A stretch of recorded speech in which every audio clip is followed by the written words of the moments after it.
Knee replacement surgery से पहले एक बहुत ही कॉमन क्वेश्चन पूछा जाता है कि नी रिप्लेसमेंट के बाद रिहेबिलिटेशन का टाइम क्या होगा। इसका मतलब ये है कि कौन सी एक्टिविटीज आप एक नी रिप्लेसमेंट सर्जरी के बाद कौन से दिन या किस टाइम इंटरवल पे कर पाएंगे।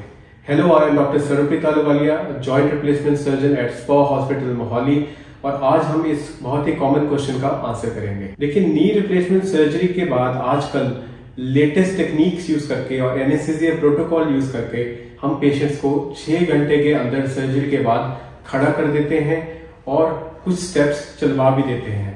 लेकिन इसका ये मतलब नहीं है कि आप नॉर्मल लाइफस्टाइल या नॉर्मल टेक्निक से चल पाएंगे। शुरू में हमें वॉकिंग एड्स का सहारा लेना पड़ता है, जैसे कि वॉकर।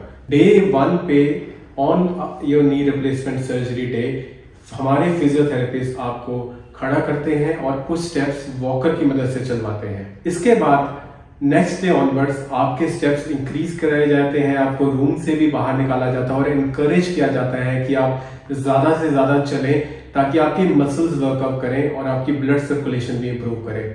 इससे ना तो सिर्फ रिकवरी टाइम शॉर्टन होता है बल्कि कॉम्प्लिकेशंस का रिस्क भी कम हो जाता है, जैसे कि रिस्क ऑफ ब्लड क्लॉट्स।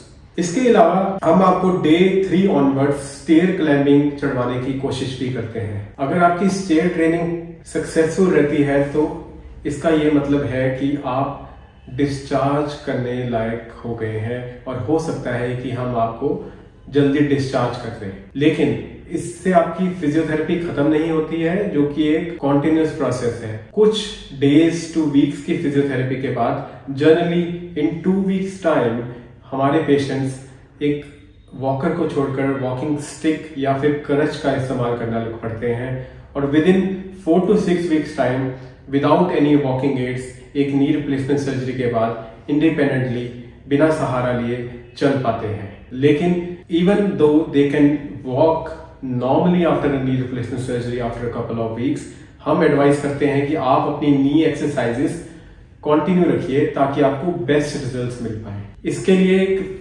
बेहद जरूरी चीज ये है कि एक डॉक्टर, एक ऑर्थोपेडिक सर्जन जो आपका ऑपरेशन कर रहे हैं, उसी की निगरानी या सुपरविजन में आपका फिजियोथेरेपी प्रोटोकॉल भी सेट हो। कई पेशेंट्स हमारे पास ऐसे आते हैं जिनका ऑपरेशन कहीं और हुआ होता है और फिजियोथेरेपी कहीं और चल रही है, तो लैक ऑफ कोऑर्डिनेशन करके दे एंड अप इन स्टिफ नीज, या उनकी मूवमेंट्स कम हो जाती हैं या पेनफुल होती हैं या लिमिटेड होती हैं। इसीलिए आपको चाहिए कि सर्जरी करवाने से पहले अपने डॉक्टर से ये जरूर जान लें कि पोस्ट ऑप प्रोटोकॉल्स क्या है, क्या फिजियोथेरेपी उसी सेंटर पे अवेलेबल है और क्या वो डॉक्टर सुपरवाइज्ड है कि नहीं। Thank you.